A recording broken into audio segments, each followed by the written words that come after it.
Welcome to the Leadership Passport. I'm delighted to introduce my guest today, Mr. David Harkin.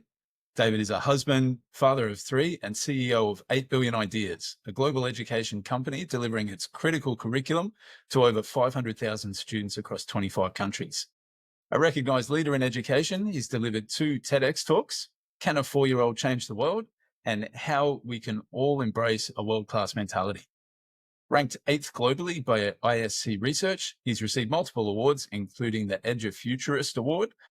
Formerly at IBM, David led a multi-million-dollar business by 24 and earned the CEO award. Outside work, he's vice president of Sevenoaks Vine CC and a passionate cricketer. He currently is based in Dubai. Welcome, David. Thank you very much. Very kind bio that you come for, which is cool. But yeah, a pleasure to be here, and congratulations on the new podcast, Kevin. Just nice to be one of your early guests.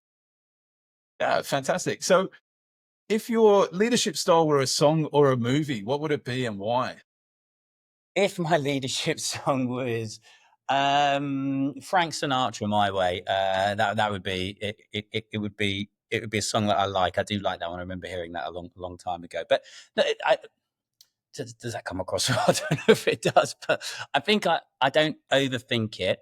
I don't try to be. I just be me and be as authentic as I possibly can be. I try to keep as calm as I can be, but fundamentally I do it. I trust my gut a lot and my instincts. I don't always need all the data to make the right decision. So I guess that would be my song I would pick. "My Way" by Frank Sinatra. Very good. Very good. So we talk a little bit now about your leadership journey. What inspired you to get into international education and developing the company and working all around the world? Yeah, well, firstly, I think it's the best sector on the planet. So when I was transitioning from technology into education and started working with students and started my business, I knew instantly that's where I wanted to be.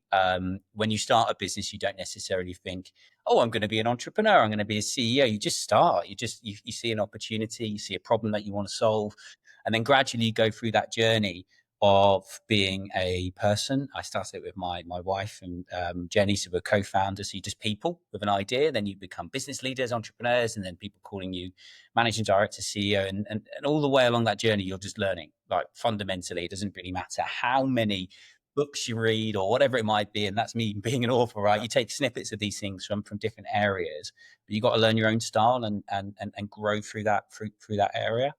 And then getting into international education was a natural step for the business in education, because it's fast paced, its decision making is rapid compared to certain markets around the world. And for me, if you want to create a business which is going to really innovate and have a big dent, you've got to be in the international school sector, because that's where it's happening first. So it's been a fascinating journey, becoming a leader, becoming a CEO. It's definitely been harder post COVID. I think a lot of leaders will resonate with that, not just in education but outside of it. It's a full-time job. You're physically performing, you're virtually performing, your body language is called into question constantly. Everything that you write in Slack, WhatsApp, email is called into question. Leadership is the hardest it's ever been right now. So I've been watching, I've been learning, and I'm trying to become a bit of a calmer leader, I would say, a little bit more slower. Sometimes I like to think quickly, Kevin, and make decisions. And sometimes I know the world can't always keep up with my brain. So sometimes I just have to slow it down a little bit. Yeah. So you started your comments just then. You sought out to solve a problem that you saw. What was that? What did you sort out to address? So what we concentrate on, we've trademarked the critical curriculum because our schools are beginning to use it. But we started off in the pillar of entrepreneurship in education, so supporting schools in teaching students about entrepreneurship. But while doing that, we saw all these other areas around the 8 pillars of 8 Bill, which we're on a journey of building, is entrepreneurship, career education, leadership, well-being, performance, financial literacy, sustainability, and technology. So 8 pillars of 8 Bill to work alongside national core curriculums all around the world. So those were the initial. We saw one problem, and then we saw 1,000 problems, and then it's about cleaning up in a real clear mission, narrative, in a structure that people really can understand. So we found it doesn't matter where the school is. It doesn't matter if it's a school which is premium plus, world class, whatever it might be, nobody's doing it perfectly. Is the mic drop moment. Everybody's on a journey in this space and can do better. Lots of schools are doing something, then they're trying to become strategic. So that was the problem. And now where it's turned out that we become a partner to schools, effectively an extended department, is one way one teacher described us to that school, helping to bring the critical to life in their school. Fantastic. So when you think back across your leadership journey so far, is there a defining moment that sort of crystallized for you or sort of solidified your approach to different situations or contexts?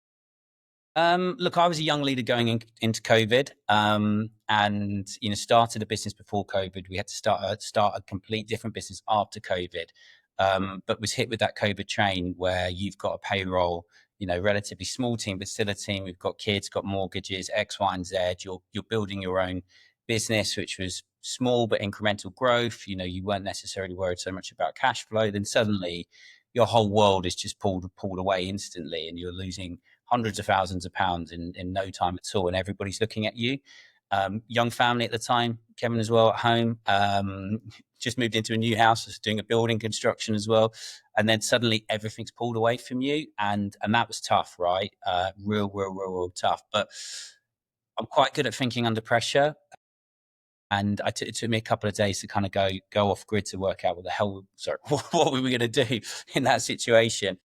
And I just came up with a 4-word strategy, which was protect the business at all costs, seek kind of new opportunity going forward, reflect on what we've done, and then plan a bounce back. And that really took us through the next 12 months. We had another blow where we had a private equity deal.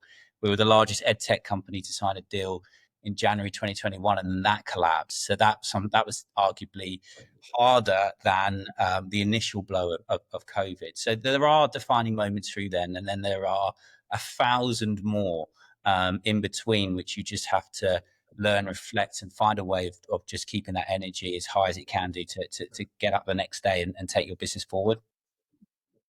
And talk a little bit about your work with schools and all around the world and kids all around the world, heaps of different countries.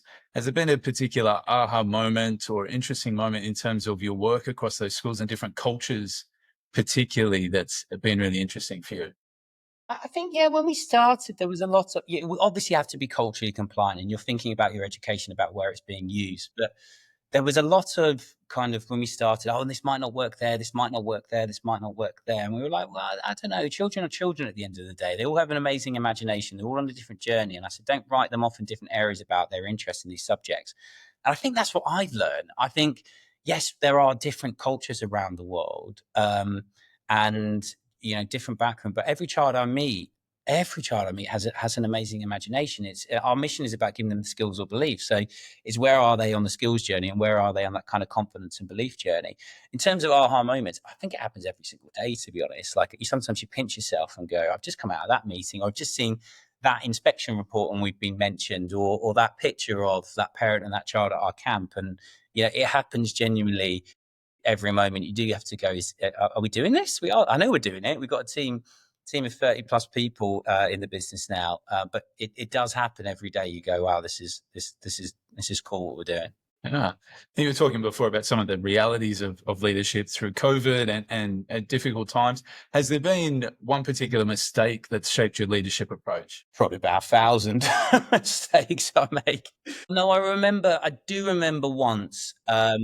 I remember that, startup to scale up, it can get tense at times. They call about the messy middle. Like, you've got to kind of take your product to market, refine it, and get out the other side. And about 12, maybe 10 months in, we had a really chaotic, like, 3-4 weeks. Like, everything was breaking. Like, this was breaking, that was breaking, and you were like, oh my days, like, what are we going to do here? And I think about the amount of times, maybe over the last 10 years, when I've been employing people, I've lost my temper. And I lost my temper. I was really short on a call. And then I had a director at the time who rang me up afterwards and said, David, that was bang out of order. And I was like, yeah, you're right. Get everyone back on the call. And I apologized. And I think that's probably the single, it's fair enough. I could have lost my temper or got stressed. or visibly show that stress a lot of times over the years, because it's tough when you're managing a business, cash flow, opportunities, working with your schools, your team. Like you could lose your temper every day if you wanted to. But I remember thinking, okay, actually, I've got to remember that this screen now is a big part of the working world, and I can lose my temper, get off the screen, and that person, some of those people on that other side of the screen, I might not speak to for a day or two, or another week, and that's the impression I've left with them for that period of time. That even when it gets really, really difficult, even if I'm about to lose my temper or get really angry, then I just need to take a big deep breath and maybe end the call and be a bit more composed rather than that. So when I look back, that's the first thing which kind of comes to mind. I remember being disappointed in how I act, but then proud that I was like instantly got on the phone, got everybody back on the Zoom, and was like, sorry, bang out of order. This is why I was frustrated. Let's try and not get to that situation again. Yeah. And do a lot of the leaders I talk to, they talk a little bit about imposter syndrome. And I can only imagine maybe when you're starting off on your own, you've got some great ideas, you got a problem that you're going to solve. And then, you hit some of these challenges and you think, geez, like, am I on the right track? Do I know what I'm doing? Like, is this the right thing? Is that something you experience? How do you navigate those kinds of things? Every single entrepreneur will face that feeling every single day of their journey. And if they don't say yes, they're lying. Quite frankly, you are constantly questioning. I mean, but unfortunately, I read a book, and probably fortunately, I read a book early when I was at IBM about Louis Gerson, who turned around IBM in the 90s, and he said only the paranoid survive. And I was like, oh, he's got some, he's got a point in that you've got to care about the small stuff, you've got to care about your business, but it does make it difficult because it becomes a 24/7 exercise now. And that's what I encourage young entrepreneurs to think about. Like, think about how accessible you want to be to your team. Think about how much scale you want, where you want to take it, because it's now around the clock. So you do have that kind of feeling, and there are always problems to fix because you're building something which hasn't existed before. So that is your fundamental job. You are chief problem solver, which does mean that when there's problems that you didn't expect, you'd be lying if you didn't say there was a little 1% of you question yourself every now and then. But then you have to have your kind of default mechanisms to pick yourself up, look at the vision, look at the dream, work on those things, those kind of pinch yourself moments where it's going well, and get that balance. So I think you do have that feeling. I think it's on one hand good because it keeps you on your toes and keeps pushing forward. You just got to somehow manage it as well. Mm. And is there a leadership practice or habit that's changed the game for you? I'd say not leadership. I think when I became a father, I wouldn't say a habit or something. It gave me a different kind of drive being a leader. I think that was I try to eat well, I try to sleep well, I try to do all those normal things which have some good routines and good habits. But it's more about your energy, where you're getting your energy from, and it can be different sources of different areas. And certainly, I felt like when Jenny and I had kids, that was a different energy driver for us. It was like, right, this is only about building a business and make a big impact in education. It's about you know, watch those boys watching us build a business and how we operate, and can they pick up drive and energy. So not necessarily a habit or something, but I definitely felt that was it. And as we were just talking about before this, one thing that Jenny and I have launched is our own podcast, because I always believe surround yourself with good, brilliant people. That's how you get your energy from as well. So we've started realizing that over the years, we've just met remarkable people doing some amazing stuff,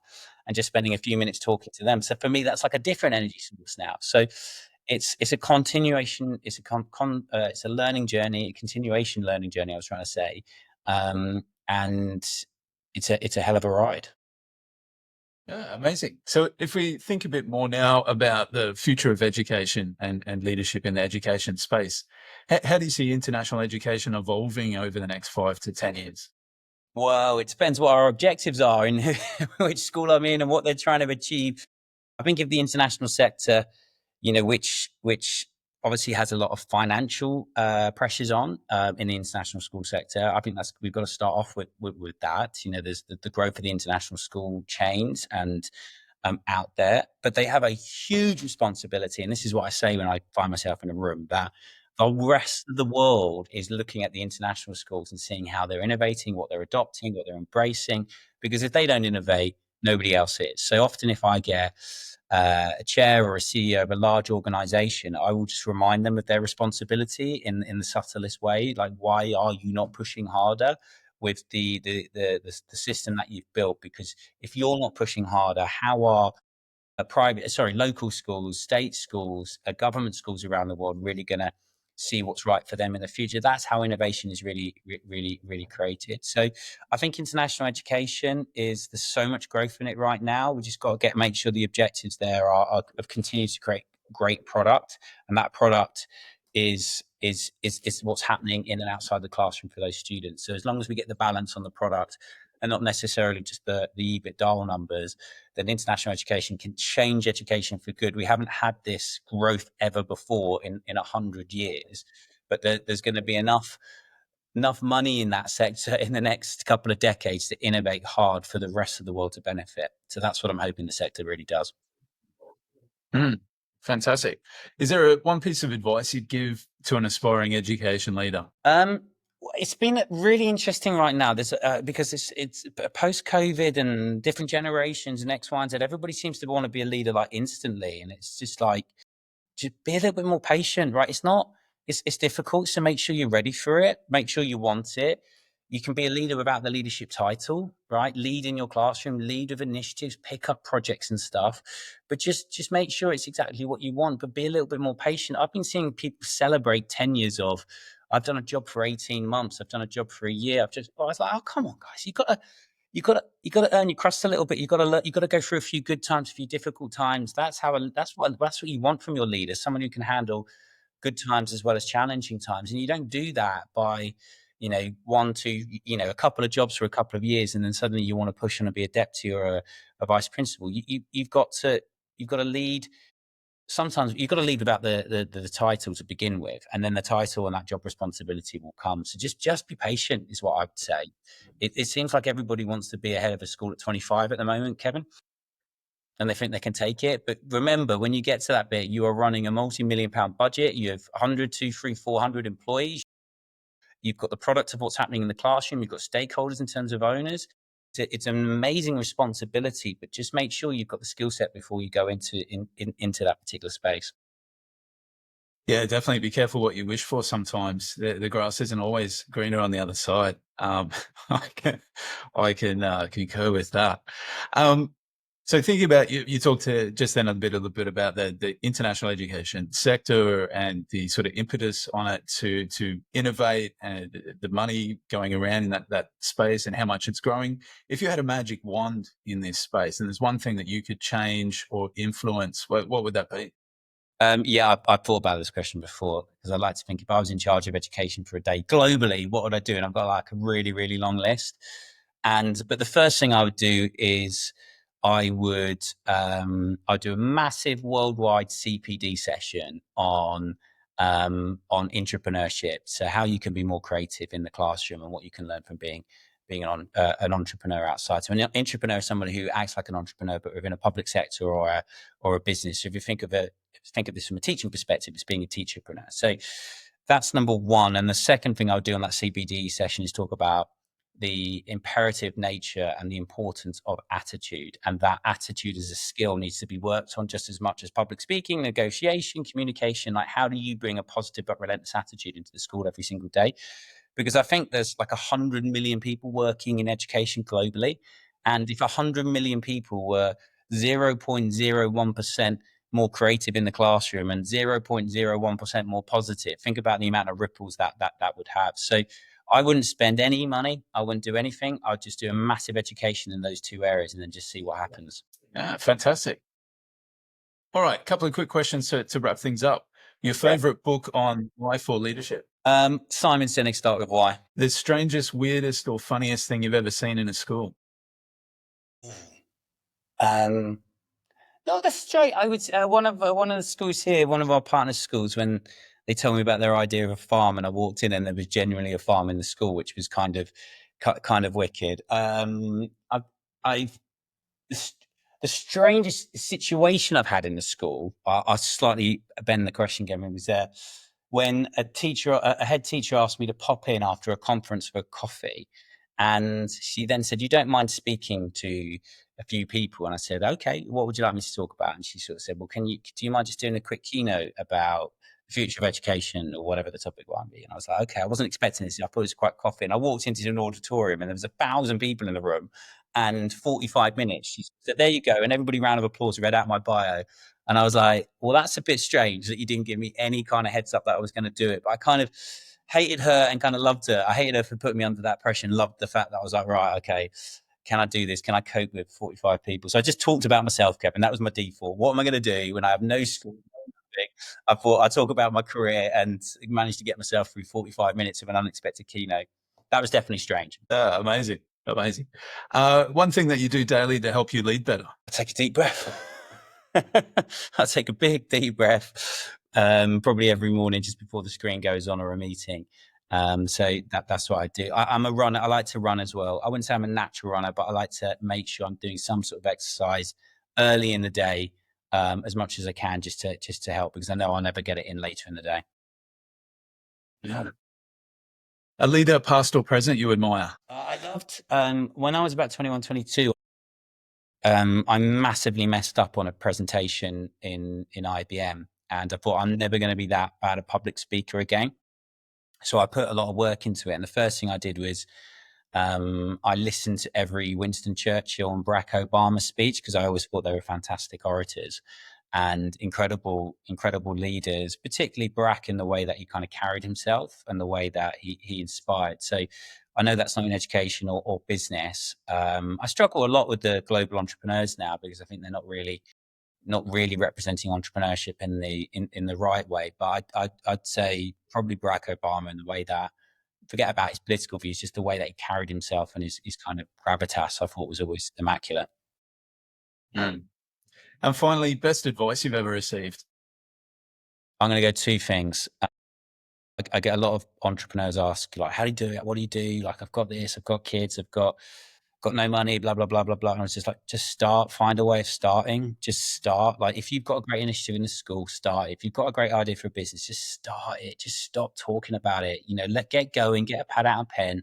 That's the first stage. Don't think about big business plans or just literally start thinking about it. And that's the start of it. Just don't overthink about it. Get it going. That's number one. And then number two, the biggest bit of advice is listen well and listen hard. 2 ears, 1 mouth. My old man told me that often enough when I was a child, but he had a strong point that actually I think our best leaders, our best listeners out there, because they find a way of putting everybody else first, taking those deep breaths. But by listening, they can connect the dots. They can create better ideas. They can gel their teams a little bit better. So just start. If you've got an idea in a school, you've got a project, and if for those real aspiring leaders, and I certainly don't want to put anybody off out there because the grass isn't always green, and sometimes it is green. I'm just saying, just have a little bit more patience there. Like it's a big responsibility being a leader of an international school these days, and a lot is on your plate quick. So just build up those skills over a couple of decades or so before you go do it. But when you get that opportunity, listen. Fantastic. Well, that's a great way and perfect way to end things. So thanks so much, David, for joining me. I really appreciate it. It's been great chatting with you today. Thank you very much for having me. I hope you have a fantastic rest of the week, and I hope everybody out there goes make some positive ripples. Thank you very much, Kevin. Great. Thanks, mate. Thanks so much for listening to the episode. If you enjoyed this conversation, don't forget to subscribe, like, follow, etc. Drop a comment below to let me know anything you'd like covered in upcoming episodes or suggestions for future guests. You can also connect with me on Instagram and LinkedIn.